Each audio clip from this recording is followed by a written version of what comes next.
For this, you just need two things. You need 2032 battery and a mini flathead screwdriver. Once you start unlocking your key, you will see a black tiny knob on it. Just click on it and remove the physical key out. And then use your flathead screwdriver to just untangle the key and it'll crack wide open, as you can see here.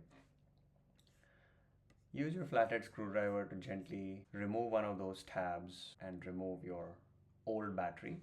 As you can see, it just popped out. Open up your new batteries. Open up your new batteries from the new pack. Remove one